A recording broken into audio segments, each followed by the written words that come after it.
Coming up on Made in Virginia, it's a tradition of the fine furniture making in Madison County, where the best Virginia hardwoods and handcrafted perfection has endured beautifully since 1830 and continues today, right here on Made in Virginia.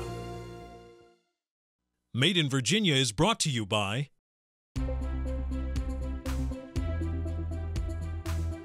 At Union Bank and Trust, we salute the dreamers, the thinkers, the doers, the believers, the builders, and the makers. Thanks to your vision, hard work, and innovation, you make Virginia shine. Union Bank and Trust, a partner of Virginia business and a proud supporter of Made in Virginia and Virginia Public Broadcasting. T-Mike, honoring Virginia's manufacturing heritage and proudly supporting Made in Virginia. T-Mike, we drive industry. And a very special thanks to Made in Virginia supporters. The Woodrow Wilson Presidential Library and Museum in Stanton, Virginia. A truly unique Made in Virginia experience. The Greater Augusta Regional Chamber of Commerce, a partner for success. And the law offices of Allen and Carwile.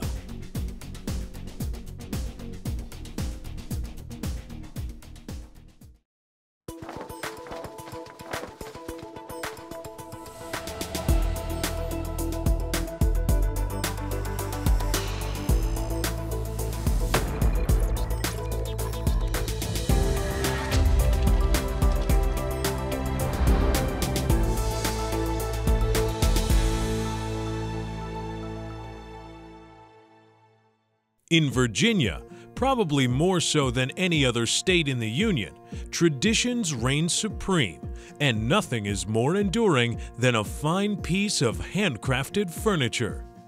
A fine piece of legacy heirloom furniture is often the muse for remembrances and storytelling that connect generations of friends and families. For nearly 2 centuries, 6 generations of the Clore family have been making early American traditional furniture in Madison County, Virginia. The original place was a one-man operation about 2 miles from here. That was my grandfather's grandfather that started the business, and he was a one-man operation with his little shop out behind his home. It was first opened in 1830, and it wasn't here on this site at the time. Been here since the early 1900s or so, but they've been in business for a long time. The Clore family settled in Virginia in 1717. They were the second settlement at Germanna and came here, not set out, but wound up becoming indentured service to Governor Alexander Spotswood, and settled in this area in what's now known as the Hebron Valley. The Clores did, and so they were here before the United States, obviously. Been in this area ever since. His sons and grandsons carried on that tradition. One of his grandsons was E.A. Clore, who built the current factory in about 1920-21, and we've been at this location since that time. So how does traditional American furniture continue its allure in today's society, where much of what we buy is meant to be disposable? And it's not just the furniture that endures. Many of the tools and machines were also handmade on site and are still in use today. Even the shop itself and the hot water for the bending jigs are heated with sawdust and bits of scrap wood. My great uncles and my great grandfather on site built a lot of the tools used in manufacturing today, especially in the chair line. The machines that are used to bore and to mortise the chair posts were built on site from scratch. And when they were originally built, they ran off of a line shaft driven by a steam engine prior to electric motors. Well, I guess the longevity comes from being able to make furniture that people appreciate, and they know that it's going to last several lifetimes. It's a proven thing because I have some furniture that my grandfather made, and I think I have one piece that my great-grandfather made. So it's a thing of pride to be able to continue the business as it's been done right here on this location for about 100 years right here on this location. The world is certainly, to me, becoming more of a disposable society. The children today are raised, I think most products you purchase are disposable, you know, from appliances to, you know, anything, household goods. It's all based on anything that's disposable. When it breaks, you go buy a new one. And that's not our philosophy. So we have to fight against the disposable furniture, for lack of a better term. When we're selling an heirloom piece that can be handed down from generation to generation, we're not competing against the brands that are made to fill a need for a few years and you throw them away or you give them the goodwill. We're producing a piece of furniture that is meant to be handed down from generation to generation. But more than anything, it's the knowledge and skills handed down from generation to generation, along with the fine Virginia hardwoods, that makes this furniture truly heirloom quality. Well, the chairs themselves is just like any of the other furniture that we make here. It's a lifetime piece. It's not something you're going to have to repeatedly buy or anything. We make it once. It's not going to wiggle apart on you or anything. It's going to be there for you to hand down to your children and generations to come. And if it does need any repair work, we're here. We're there that we can repair it. We can do whatever needs to be done. We can replace the seat or anything for you. Every piece was handmade, and when it was handmade, it was made so that it will not, over the years, it will actually tighten instead of wiggling loose. The rungs and the slats are drag heeled down to about 4% moisture. The posts have, 12-14% in it, and as they dry out, the joints actually tighten instead of loosening, and you won't have any problems with it. They hold value very well. We have chairs that, average, a chair will last 50 or 60 years anyway, that, a lot of people bring them back and have new seats put in them and have them touched up or refinished, and they just like new chairs. An awful lot of what we do here, it's all about quality. We like I said, when we do something, we try to do it right. We don't necessarily build the fanciest furniture in the world, but we try to build high quality furniture that's going to last for generations. The first recorded pieces of furniture built and sold by Moses Clore back in 1830 were for a local church. Moses Clore delivered to the church clerk a chair and table. Let's see how nearly 200 years later, E.A. Clore Sons makes those chairs and tables today. Clore offers 4 hardwoods: a native Virginia walnut, cherry, oak, and an imported mahogany. The rough sawn lumber is first run through a gang ripsaw. These are the first cuts in making the front and rear chair legs, or what are called by cabinet furniture makers the posts. The ripped pieces are then cut to the length needed.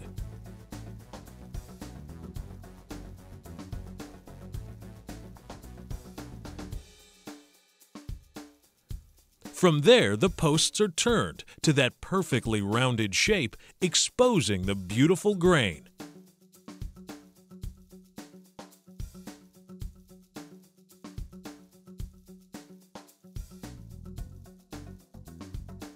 Once turned, a flat face is milled on the back post.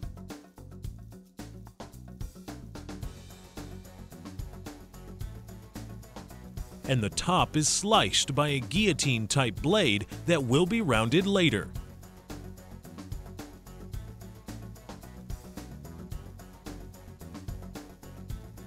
The back posts are submerged in a hot water and soap bath for a minimum of 2 hours.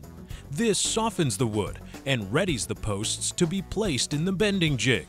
The posts air dry in this jig for several weeks. The ambient temperature and humidity affect the length needed for drying. When dry, they retain their curved shape and are at the perfect angle to create the back of the chair.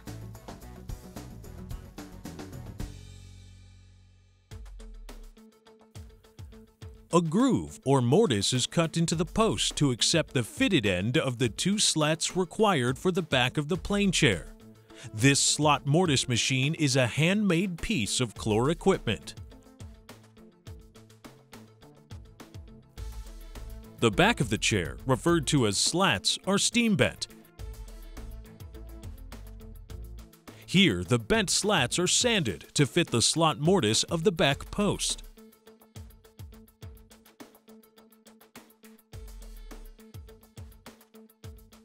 The rungs are shaped in a dowel machine, 10 total for each chair. The seat rungs are 1 1/8 of an inch in diameter, and the leg rungs are 7/8 of an inch.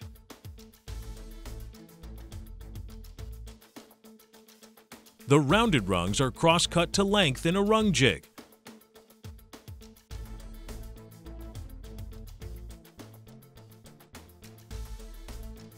A tenon 1 inch in length and 11/16 of an inch in diameter is milled onto each end of the rungs.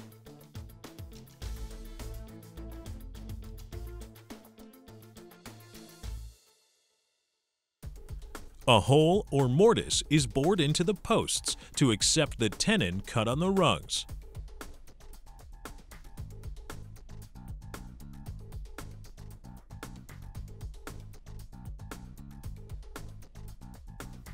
Once all of the component parts are made, the chair is assembled by hand. The back posts are first fitted and glued with the slates and 2 rungs.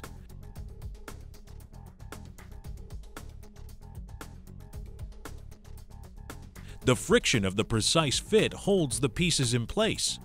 Glue is added for strength, but it is really the fit that makes it an EA Clore chair. Each piece is temporarily clamped to draw up a tight fit. Of course, sanding goes along with each step in the process. Then, the front 2 posts and rungs are fitted and glued, and again temporarily clamped for a tight fit. The front and back posts are then bored and mortised to accept the tenon of the final 6 rungs. These rungs hold the front and back of the chair together.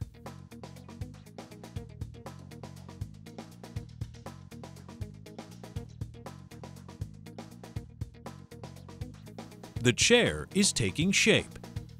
Most of the sanding is completed in the component stage of the build, so now the chair is ready to be stained and sealed. The completed chair is sent to the finishing room, where it is once again checked for quality. Once checked, the chair is stained in one of several standard colors or matched to the customer specifications. Depending on the finish, some stains are wiped on, while others are sprayed. Once the stain is dried, a coat of sealer is sprayed on and dried for 24 hours. The fine grain and finish is beginning to appear with the stain and sealer coats completed. The nearly finished chair is now ready to be seated. The traditional material for seat bottoms is a fiber rush, and it takes a little more than 2 pounds of the woven material to complete a seat bottom. Master chair weaver Mr. Stephen Dodson has been weaving chairs his entire life. They bring them to me every Wednesday or Thursday, and so what they want done, I have them ready when they come back. But I've done it all my ever since I was about 23. I just was raised on a farm, and I never did mine work. That's the only thing I did. I think it looks better than a wooden bottom, and it sets better.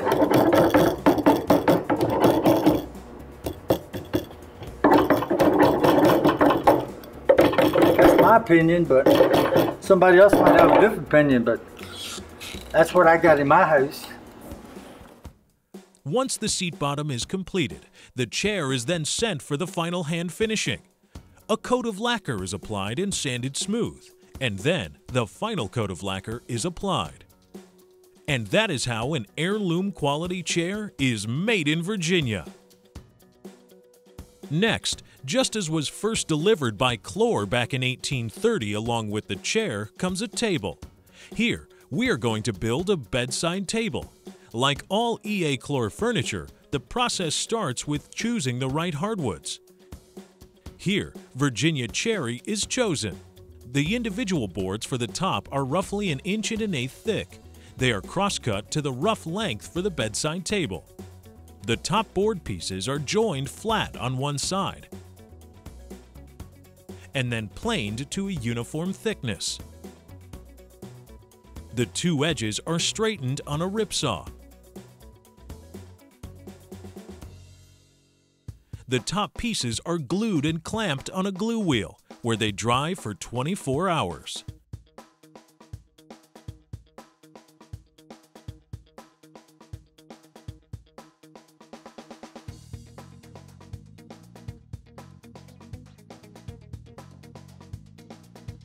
The table legs are turned on a copy lathe to match a determined pattern.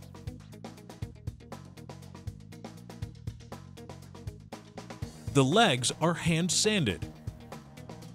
The legs are mortised to accept the tenon of the frame, or apron.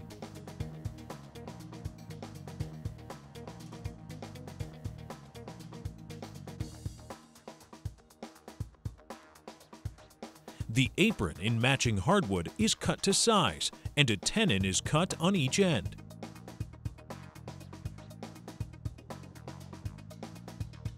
The component parts are sanded.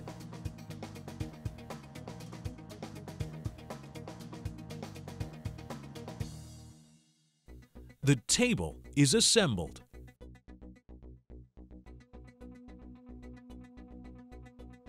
The apron and the shelf support is attached to the table's legs using a mortise and tenon joint, which is glued and clamped.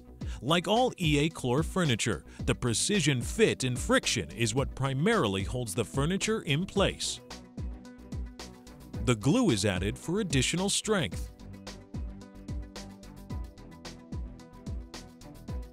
Each step along the way, the table is checked for squareness. The two sides are dressed using a hand plane. The two sides are then joined together in the same fashion. The back apron is applied with a mortise and tenon joint and dressed to height using the hand plane and clamped together and checked for squareness. The table frame is now complete. The drawers are assembled using dovetail joints on all four corners and hand fit to the internal frame. Note the perfect fit and easy slide of the drawers.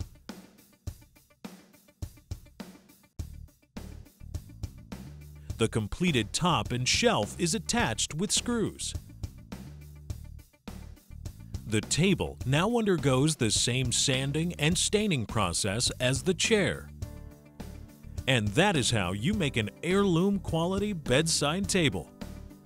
When you do something for a lifetime and those skills are passed down from generation to generation, you not only become the best in the world at doing it, but somehow it gets into your blood. The Clore family and the fine furniture woodworkers they employ are the embodiment of the Virginia craftsman, and they have been doing it here in Madison County for nearly 2 centuries. All of our guys that's in the shop now, minus maybe 1 or 2, have been here 30 plus years. Myself, I've been here 40, and there's a couple others that's been here a few years longer than I have. We wouldn't be here if we didn't like the work that we're doing. And nobody stays in a place 40 years if they don't enjoy doing it to a certain extent and everything. So yeah, we all love, enjoy working with the wood. We've made a decent living at it. I mean, we by no means are wealthy. But I mean, it's been a good family bringing up. I've sent my son off to college and he's home and doing his own thing now. So I mean, I did all right. It makes you feel good when you have people that want to work and want to work for you and stay with you. I can't think of but maybe 1 or 2 men that work here now that haven't been here at least 30 years. I know one man that worked here a few years ago. I know he was here at least 60 years before he finally retired full-time. That means a whole lot to you when you have someone that stays with you that long. For these craftsmen, there's nothing better than working in Virginia and using Virginia-grown hardwoods. Well, I contribute a whole lot of it from being in Virginia, because all the stuff, or most of the materials and anything that we can get, and the labor and everything is right here local in Virginia. Just so many advantages growing up in a small town. The slower pace of life, the fact that everybody knows everybody. Yeah, some people think that people meddle in each other's business, but no, for the most part, people know each other and they care about each other and look out for each other in a small town. This part of the country, this part of Virginia, we try to look out for each other. When you have a little problem, fall on hard times, your neighbor and your friends are going to be there to pick you up. And it's the same thing here with the guys right here. One person's going through a tough time, he's got 15 others, 16 others here to pick him up, and they got his back. You have to be in a position where you've got your wood, you've got your lumber and everything, that's where you can get it supplied to you. We try to use as much local as we can and everything. Well, I think some of the Virginia hardwoods are the best, that are grown. The hardwoods of the oak and the walnut. We buy a lot of walnut out of state now, but you still get a lot of good hardwood. The cherry and the oak and the walnut all come from right here locally. Some of it, all we can, you can't get it all right here local, but we do buy most of our lumber local. I've been in 46 states, and I have yet to find one that I like, as well as Virginia. We have a variety of weather. It's the old saying, if you don't like the weather, wait 15 minutes, it'll change. But I don't believe I would want to be anywhere that stayed hot or cold year round. So I like the varying climate. I like the mountains. A short drive from the ocean, like that. But as far as I like to live in where I can look out the window and see the mountains. Well, I've lived in Madison County almost all my life, and I don't know any different. I've never seen anywhere else that I would rather live. I like the climate. I like certainly like the people and all like that. The location is good. It's places in the Shenandoah Valley that are beautiful. And if I had to live anywhere else, it would be in the Shenandoah Valley. But I've lived here all my life, so I've grown and lived here, and I just want to stay here. As tourism director for Madison, I've been there 15 years, and that's one of the top questions people ask is, where is EA Clore? How do I get there? Or isn't EA Clore from here? That type of thing, right up there with, how do I get to Old Rag Mountain? How do I hike? It's always one of the first questions people want to know. Madison's a very small county. We have about 13,000 people and only about 210 people in the town of Madison. So to have that small of a community, we get a lot of travelers and tourists in who appreciate the craftsmanship of places like EA Clore. Well, I've been here 40 years, and the biggest pride I see is when I'm out in the community and everything, and you see a piece sold here at an auction or someplace else, and it's still bringing the price that a new piece practically will. And it just gives you the feeling of, well, I helped do that, and it's still here for the next person to take, and it just doesn't change. Well, it's kind of something that you don't hear of in every day, and we're very proud of it. And I'm very proud to be a part of the family that's been in business that long. Just as the craft of woodworking and fine furniture building after 6 generations gets into one's DNA, so does the pride and satisfaction of owning, using, and passing along from one generation to the next a fine piece of furniture made in Virginia. President Herbert Hoover established 2 presidential retreats, or camps, during his administration: Camp Rapidan in Madison County and Camp David in the Catoctin Mountains in Maryland. The last president to use Camp Rapidan in Madison County was John F. Kennedy, Dwight D. Eisenhower, Jimmy Carter, or Ronald Reagan? The answer when we return. Made in Virginia is brought to you by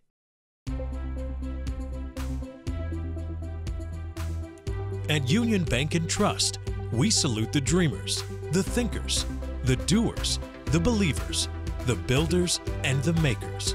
Thanks to your vision, hard work, and innovation, you make Virginia shine. Union Bank and Trust, a partner of Virginia Business and a proud supporter of Made in Virginia and Virginia Public Broadcasting. T-Mike, honoring Virginia's manufacturing heritage and proudly supporting Made in Virginia. T-Mike, we drive industry. And a very special thanks to Made in Virginia supporters. The Woodrow Wilson Presidential Library and Museum in Stanton, Virginia. A truly unique Made in Virginia experience. The Greater Augusta Regional Chamber of Commerce, a partner for success. And the law offices of Allen and Carwile.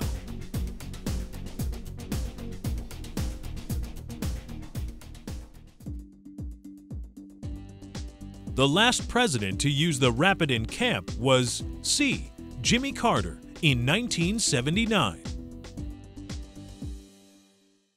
Next time on Made in Virginia, we experience where 21st century award-winning carpets are being produced and shipped all over the world, in the very same mill that began in 1935. Covering 35 acres under one roof, you have to see it for yourself, right here on Made in Virginia. If you would like to learn more about today's episode or suggest a Virginia manufacturer for the program, you may visit us at madeinvirginia.tv and at wvpt.net.